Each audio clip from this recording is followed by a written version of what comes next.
Yo, what is going on, Forever Flame Racing Reviews? We're back with our second upload of the day, and today we're going to be ranking the 2024 F1 drivers from best to worst, and I'm going to be including every single driver that took part in a Grand Prix weekend.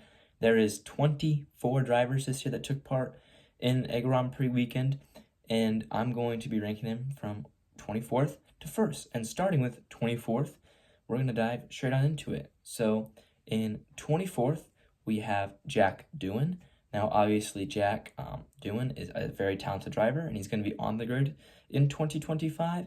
The only race he raced in this year is Abu Dhabi. He's the only driver that only did one race this year, so you can't really judge him too much. So you have to put Jack Doohan 24th. Now, in 23rd, it really couldn't be any other driver besides Logan Sargent. Unfortunately for Logie Bear, he just crashed too much, got dropped midway through the season, and if it wasn't for Jack Doohan doing the Abu Dhabi Grand Prix, it would be him in last. So in 23rd, really this needs no explanation, but it is Logan Sargent. In 22nd, we have Sergio Perez. Once again, I don't think this one really needs any explanation. He completely sold Red Bull the Constructors' Championship and probably had his worst career in F1 and maybe one of the worst careers in Formula One history. One of the worst seasons in Formula One history. I really don't know how Red Bull kept him on the whole year. Really amazes me, but definitely 22nd goes to Sergio Perez. In 21st, we have Daddy's Cash, aka Lance Stroll. Once again, he's had a Lance Stroll season. There's really no explanation. I mean, he wouldn't be an F1 if it wasn't for his dad's money and his dad owning Aston Martin. And he just looked like his dad owned a team out there. I mean, that's what he looked like. So no explanation, Lance Stroll, 21st. And now we move on to the top 20, as there's only 20 drivers that take part in Formula One every race weekend. So if you're confused why there's 24, some drivers got dropped halfway through the year and were replaced. So that's why there are 24, or if they were sick or whatnot, that's why we have 24. And now in 20th, I have gone with the Stake/Sauber/Audi, whatever we want to call this team, I guess for the next year before they move into Audi. We have Zhou Guanyu in 20th. Ultimately, Zhou had his worst season in F1 to date and just didn't really do much this year and was outperformed by Valtteri Bottas on almost every weekend. So not much higher you can place Zhou here. In 19th, we have a young up-and-coming driver who drove for two teams this year, who drove once for Ferrari and twice for Haas. We have Oliver Bearman. His first drive with Ferrari and his first drive with Haas was incredible, but his weekend in Brazil was very shaky, which actually dropped him, I would say, 2 or 3 places, his drive from Brazil, because if it would have been his first drive or two, it would have been probably top 15 or a little below, but just that Brazil drive really did hurt him, and he also only did 3 races, so you can't put him too high, but he's got a bright future ahead of him, and I can't wait to see what he does in F1 in 2025, but he just didn't race enough, and one time he got in the car and didn't do very well. So Oliver Bearman, 19th. Now in 18th, we have a driver who unfortunately got dropped after the Singapore Grand Prix, and that's, of course, Daniel Ricciardo. He had a great career in F1, but it came to an end. Now, there was glimpses of brilliance this year in Ricciardo's 2024 campaign, but ultimately there wasn't enough to show Red Bull that he deserved to go back to Red Bull, and got dropped with 6 races to go in the season, so you can't put Daniel too high, so that's why it's 18th for Daniel Ricciardo. Now, in 17th, I'm probably putting this driver too high, but I'm putting Franco Colapinto. He showed brilliant talent. I think he's got a lot of talent, but he crashed too much to be any higher than 17th. I mean, he crashed a lot of cars, and that's what really hurt him. He probably would have had a seat somewhere in F1, but he crashed too much. I think to be in F1, I expect him to be the Liam Larson of 2025, but Franco Colapinto, 17th. And in 16th, this is the last driver to either be dropped halfway through the year or come in halfway through the year, and that is Liam Larson. I thought Liam Larson did a great job, didn't crash, got points, was close to Yuki, has a good shot at being in Red Bull. I thought of all the drivers that came in and did a few races, he did the best, so that's why I'm putting him 16th. So now we're moving on to 15th, and I've gone with the other Stake/Audi/Sauber driver of Valtteri Bottas. I think this is probably one of his worst seasons in F1.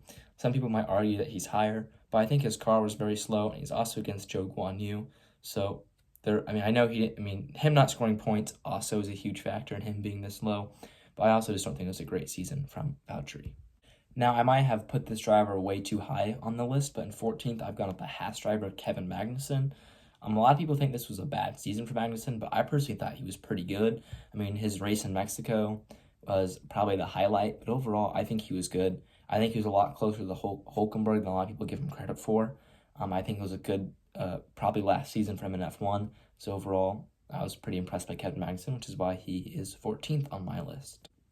In 13th, I've gone with Alexander Albon. Now, if you would have asked me at the start of the year, he probably would have been in my top 10. But really, ever since Franco Colapinto joined the team, we've seen Albon take a huge dip in performance, which was honestly quite disappointing and quite shocking to see out of Albon. I think 2025 is going to make or break his career. We're just going to have to see what he does in 2025. But he showed a lot of highs and a lot of lows this year, so I really couldn't put him any higher than 13th or any lower than 13th when I was breaking the drivers down. He was 1,000% the 13th best. So I'm going to do P11 and P12 together. P12 is Esteban Ocon and P11 is Pierre Gasly. I'm just going to do them together because, they both raced for Alpine this year, and they're both very similar. I mean, I'd probably say the second or third closest pairing on the grid. I mean, Mercedes, McLaren, Ferrari, Alpine. I think you can take any four of those pairings and they're pretty much equal. So, they're right in there for closest pairings. That's why I have them close together, and it's hard to pick. So I decided I'd talk about them together, and that's why I have them at 12th and 11th. In P10, I've gone with the RB driver, Yuki Tsunoda. In my opinion, he's been one of the more consistent drivers throughout the year, and it's been really super impressive to watch. And if you ask me, 1,000% deserves to be in Red Bull come 2025. But overall, he's just here because of his consistency, and it's been really impressive to watch. In 9th, I've gone as the Haas driver, Nico Hulkenberg. For me, he's been a top 5 qualifier this year, and even his racecraft has been super amazing, which saw him sign with Audi, with the Audi project, starting it, which he gets there in 2025. Audi starts in 2026. Completely deserved. He's been awesome. He probably was a big reason why Haas got 7th this year in the Constructors' Championship. Super glad he came back on the grid in 2023 because he proved he deserved to be here this year. Super impressive stuff from Nico Hulkenberg this year. And I'm also going to do P8 and P7 together, considering they're teammates. So in P8, I've gone with Lewis Hamilton, and P7, I've gone with George Russell. This might be putting them too low, but ultimately Mercedes wasn't very good this year, and Lewis probably had one of his worst seasons in F1, too many lows, and also just Russell. I don't know, man. He's super close to Hamilton, and I've put Hamilton at 8th. I can't put Russell too much higher. That's my thinking behind it. So P7, George Russell. P8, Lewis Hamilton. P6, I've gone with Carlos Sainz. I just think Carlos Sainz has been super, super awesome this year. He's won 2 races. He's been close to Charles. He's been a perfect number 2 driver at Ferrari this year, which I think gives him number 6, and I don't think there's any more explaining to say. He's just been awesome. I'm also going to do 5th and 4th together because I've gone with the McLaren pairing. I put Oscar Piastri 5th. I put Lando Norris 4th.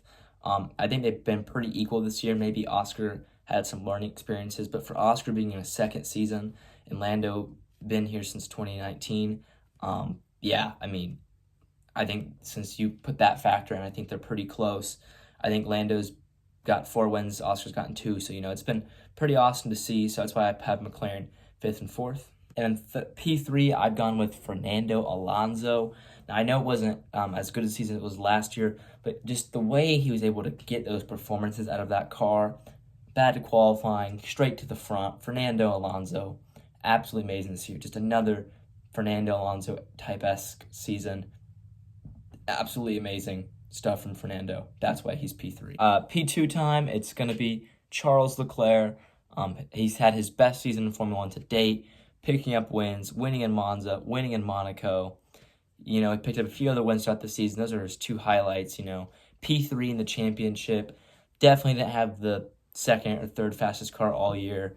Gutted out those performances when the car wasn't there. Absolutely amazing. And that's kind of what Max Verstappen's season is like, who I have put first. Just tremendous driving from Max. There's nothing else to say. That's the video. That's me ranking the 2024 F1 drivers. Make sure to subscribe, and see ya.